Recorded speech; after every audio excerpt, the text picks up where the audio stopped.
in Sweden, artist Gittan Klemetsrud has made Vancouver Island her home for almost 20 years.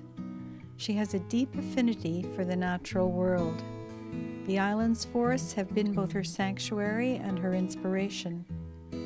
Influenced by Swedish traditions and sensibilities, her creativity has many expressions, and Gittan has mastered each new exploration. Being far away from home, like I have talked to other Swedish people that I know too, and anybody that moved away from Sweden. When we move to a different country, of course we respect where we are and their culture there, but something that's within our soul or hearts that we bring with us. And being far away, we become more Swedish in a sense by continuing our traditions. We value them more because we are not there. We asked Gittan to describe the elements of Swedish design. I would say less is more. It's clean lines, it's simplified, it's neutral earthy colors. The Swedish people also have been very grounded to the earth. Gittan spent much of her childhood in Sweden, camping and hiking with her family.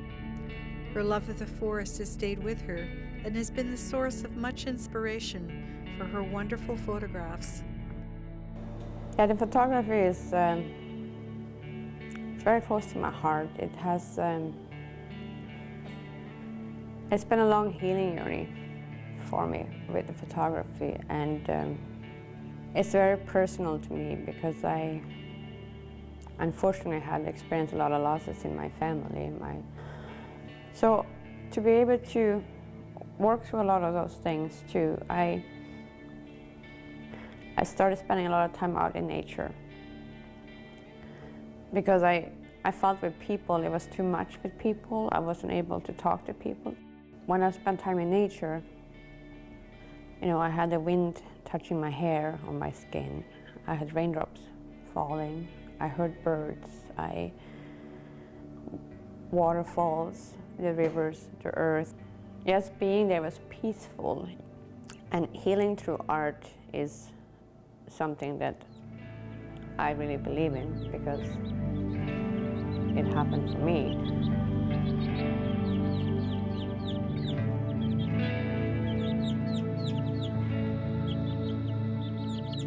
Gittan, like many artists, needs time alone to reflect and recharge. The forested trails of the Alberni Valley have allowed Gittan a place and time for her healing. The many months spent observing nature through the lens of her camera took Gittan's technical skills to a new level. Her amazing photographs from the time reflect what Gittan describes as the mysterious connection we all share with the land. It brought so much peace to me being out there, and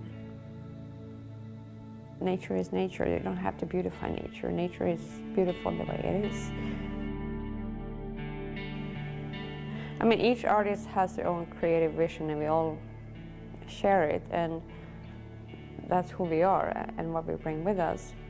But after starting doing some portraits, I just fell in love with that too, and I just continue, and I wanted more all the time. I always challenged myself to weather conditions, creating that, beautifying something and make it different, make it pop. We ask Gittan what she is most proud of. Her answer is a telling expression of her willingness to stretch and challenge herself to master new mediums. I'm just proud of myself for always trying to challenge myself and trying new mediums. And I was self-taught. You know, I learned from my mistakes. I started learning on a film camera, and when you shoot film, you really have to know what you're doing. And then with pictures or photographs, you put them on a wall. To me, that was a limitation. I wanted something that was not just while image yourself to the walls. It felt so limited, and something was missing, like I said. And with the wool or the felting, it's variable art or functional art. Like the lanterns, for example, those are functional. People can use them. They have a light, it makes a cozy ambience. They're practical, they're just not a piece of art. Felting is a wholesome art. It's a very old art. So in order to make it felted, you have to open up the fibers one way and you lay it down that way. The next step with a layer. So you do one layer of that, whatever you're making. The next layer you put across, so they crisscross. And then the third layer you have to do on a different angle up top. Just touching the wool, it triggered a memory, like long back, subconsciously.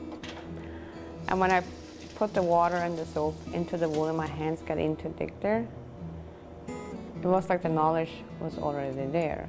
It was, I don't know what it was. It connected me again. I have done photography for so many years and something was missing. I didn't feel fulfilled. And I love working with my hands. My hands, I can create, I can feel, I can give more. And with the wool, every time I felt something, it doesn't matter what I do, as soon as I put the wool down, you know, I add the soap and the water, and it amazes me every single time because I'm making fabric. It's, I don't know, it's a feeling that it's hard to describe, but it felt like it was meant to be. So now I'm getting teared up too, but it's close to my heart and it's natural, it's earthy, and I felt that the connection I had missed, it clicked. Watching Gittan as she worked, we were struck by not only her artistry and imagination, but also how labor-intensive the felting process is. Each piece of fabric can take up to 1,800 rolls before it finally takes shape, and there is a very technical side to calculating shrinkage and the process of achieving just the right color using natural dyes. Well, sometimes I have an idea and I do my calculations in my head, because from start to finish, sometimes pieces will be the way I wanted them to be. Sometimes I change halfway through and I change it, or something, oh yeah, I want to do that, or I add in this to this. But and always surprising too, because even if you have a set idea, okay, I'm going to make a purse, and as you're making the purse, as you see the wool and you feel the colors, oh no, I'm going to make it look this way, and then you're changing it, or you're adding something else into it too. The vest, or that I did, is also variable art. I had different layers in it and different felting techniques. I also used the lace for the shoulder straps. I used linen as the layers bottom down at the top, and I mixed merino wool with alpaca wool for the flowers, and I did some needle felting for the designs in that one. I love the island. I love the feeling of living on an island. I've never been anywhere else in the world where it's so green. The moss, the forests, our trees. The island means a lot to me. It's my home. I made it my home for the past 19 years, and it's my vision of Vancouver Island. It's a very intricate piece, and you could actually have it horizontal or vertical. It doesn't matter. And I have a little dot that I made red that actually is where Port Alberni roughly would be on the island. So there's one thing I read once by Leonardo da Vinci, which a person I would love to be able to have coffee with or dinner, probably dinner, because his inventions and ideas and paintings, and he was so way ahead of his time. Where the spirit is not connected to the hand, there is no art. that has always stand by me, and I believe in that too. And if you look at all the different cultures around the world, most people, when they create things, it comes from deep inside of them. Like First Nations do First Nations art, Nordic people do Nordic art, South American people or Egyptians. You know, look at the pyramids, look at all those different things. So that's something that will stick with me. When the spirit is not connected with the hand, there is no art.